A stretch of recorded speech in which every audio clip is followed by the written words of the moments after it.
Assalamualaikum warahmatullahi wabarakatuh. Apa kabar teman-teman semuanya? Semoga kita selalu dalam keadaan sehat walafiat. Pada kesempatan kali ini, saya, Yayan Yuliani, akan menjelaskan mengenai peluang kejadian majemuk pada tingkat SMA kelas 12. Baik, mengenai penjelasan tentang kejadian majemuk, dikatakan kejadian majemuk jika dua atau lebih kejadian dioperasikan sehingga membentuk kejadian baru. Nah, kejadian majemuk ini terdapat 4 kejadian. Yang pertama yaitu kejadian saling lepas, yang kedua kejadian tidak saling lepas, yang ketiga kejadian saling bebas, dan yang terakhir peluang kejadian bersyarat. Nah, tujuan dari pembelajaran ini salah satunya yaitu peserta didik atau siapapun itu yang menonton video ini dapat menyimpulkan peluang kejadian majemuk dalam kehidupan sehari-hari dengan percaya diri setelah mengikuti pembelajaran. Ya, baik, kita langsung saja ke pembahasan materi yang pertama, yaitu kejadian saling lepas. Kejadian A dan kejadian B disebut saling lepas jika kejadian A dan kejadian B tidak dapat terjadi pada saat bersamaan atau tidak beririsan.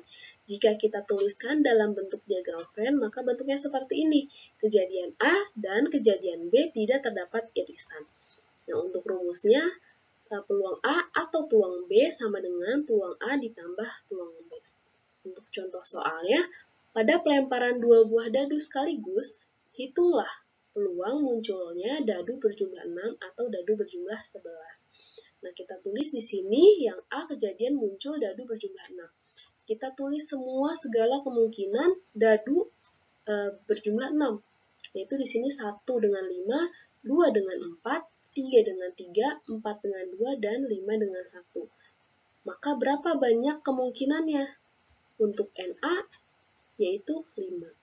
Lalu kemudian kejadian muncul dadu berjumlah 11. Kemungkinannya yaitu 5 dengan 6 dan 6 dengan 5. Jadi banyak kemungkinannya untuk NB yaitu 2. Sekarang kita buat peluang dari kejadian A. Seperti yang kita ketahui bahwa peluang itu NA dibagi NS, di mana NS itu banyak semua kemungkinannya. Di sini kan ada 2 buah dadu. Jadi NS-nya yaitu 6 pangkat 2 sama dengan 36. Nah, lalu untuk peluang A-nya 5 per 36 dan peluang B-nya adalah 2 per 36. Lalu kita masukkan kepada rumus yang tadi, yang rumus kejadian saling lepas, yaitu peluang A atau B sama dengan peluang A ditambah peluang B. Maka di sini peluang A-nya adalah 5 per 36 ditambah peluang B-nya yaitu 2 per 36. Jadi hasilnya 7 per 36. Baik, kita lanjut ke kejadian berikutnya, yaitu kejadian tidak saling lepas. Kejadian A dan kejadian B disebut tidak saling lepas jika kejadian A dan kejadian B dapat terjadi pada saat bersamaan atau beririsan. Nah, jika kita buat dalam bentuk diagram Venn, bentuknya seperti ini. Kejadian A dan kejadian B terdapat kesamaannya. Lalu rumusnya peluang A atau B sama dengan peluang A ditambah peluang B dikurang peluang irisannya.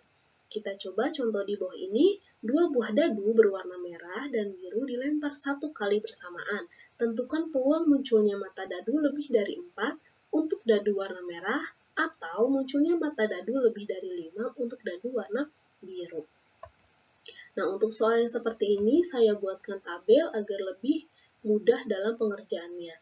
Nah, di sini untuk yang berwarna merah yaitu mata dadu berwarna merah dan yang berwarna biru yaitu mata dadu untuk warna biru. Nah, untuk kejadian yang A-nya muncul mata dadu merah lebih dari 4. Lalu untuk kejadian yang B-nya, kejadian muncul mata dadu lebih dari 5. Nah, kejadian yang A-nya itu mata dadu lebih dari 4, yaitu 5 dan 6. Maka di sini terdapat 12, karena di sini ada 1 dan 5, 1 dan 6, 2 dan 5, 2 dan 6, 3 dan 5, 3 dan 6, 4 dan 5, 4 dan 6, 5 dan 6, 5 dan 5, lalu 6 dan 5, dan 6 dengan 6. Lalu untuk kejadian muncul mata dadu lebih dari 5, yaitu 6. Di sini terdapat 6 dengan 1, 6 dengan 2, 6 dengan 3, 6 dengan 4, 6 dengan 5, dan 6 dengan 6. Nah, untuk irisannya, di sini terdapat 2 irisan, yaitu pertemuan antara kejadian yang A dengan kejadian yang B, yaitu 6 dengan 5 dan 6 dengan 6. Maka dituliskan untuk irisannya yaitu 2. Nah, untuk NS-nya di sini 36 karena terdapat 2 buah dadu, yaitu 6 pangkat 2 jadinya 36. Nah, kita tuliskan untuk peluang A-nya, yaitu NA per NS. NA-nya adalah 12 dan NS-nya adalah 36. Lalu PB-nya, peluang B, NB di NB per NS, yaitu 6 per 36.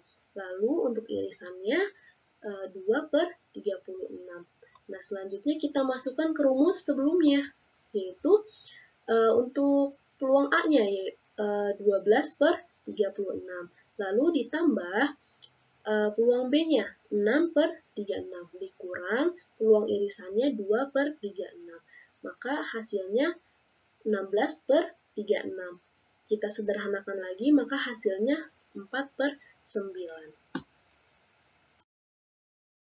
Ya, baik, kita lanjut kejadian yang berikutnya, yaitu kejadian saling bebas. Kejadian A dan kejadian B disebut saling bebas jika kejadian A tidak berpengaruh pada kejadian B dan sebaliknya.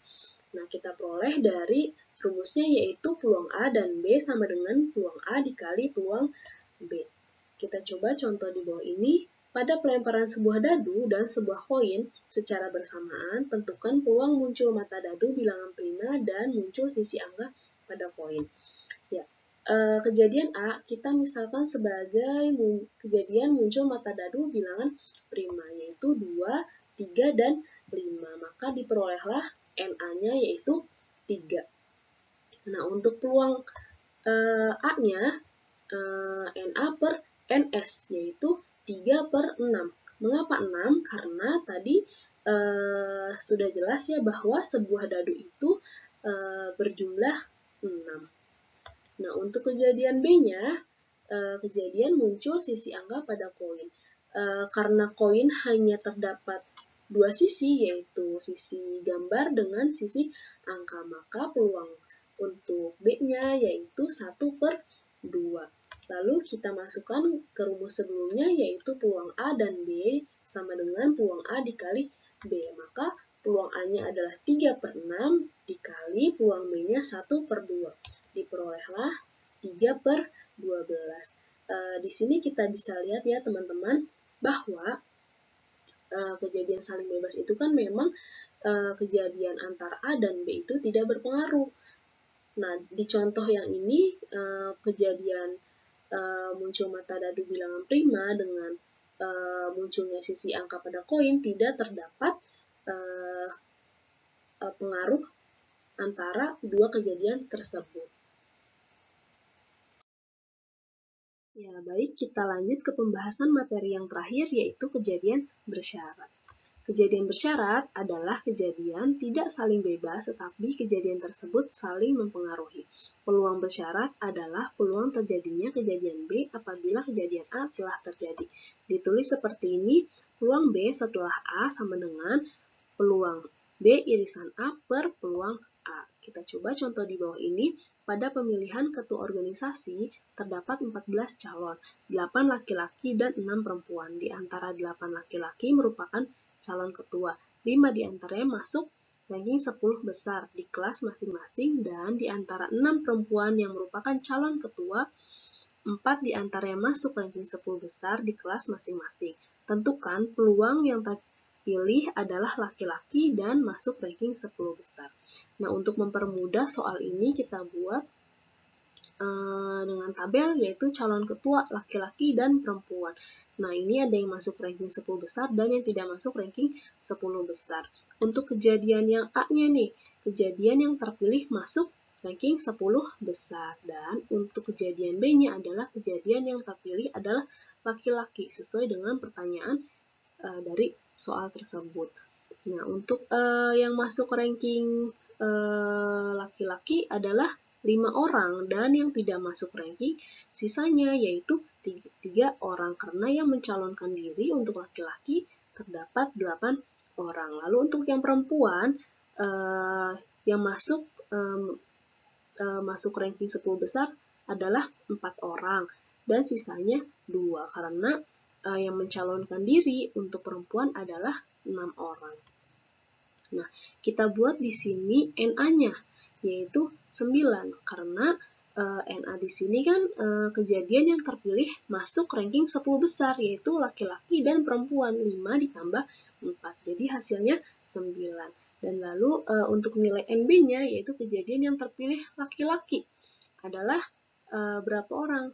8. 5 ditambah 3, 8. Lalu untuk nilai A irisan B-nya, yaitu kejadian yang terpilih masuk ranking 10 besar. Yang terpilih adalah laki-laki.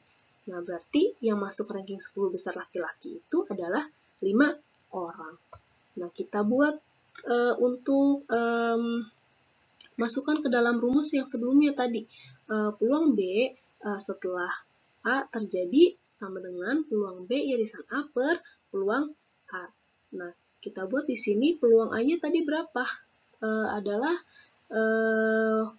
irisan peluang irisan B dan A itu adalah 5 per 14, karena di sini jumlah seluruh yang mencalonkan diri ada 14 orang.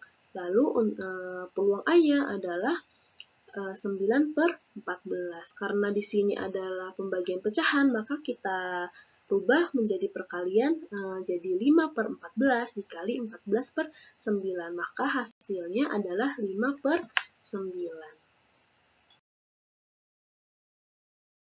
Baik, saya ucapkan terima kasih kepada teman-teman semua yang sudah menyematkan diri untuk menonton video pembelajaran dari saya. Semoga ilmunya bermanfaat, kurang lebihnya saya mohon maaf. Wassalamualaikum warahmatullahi wabarakatuh.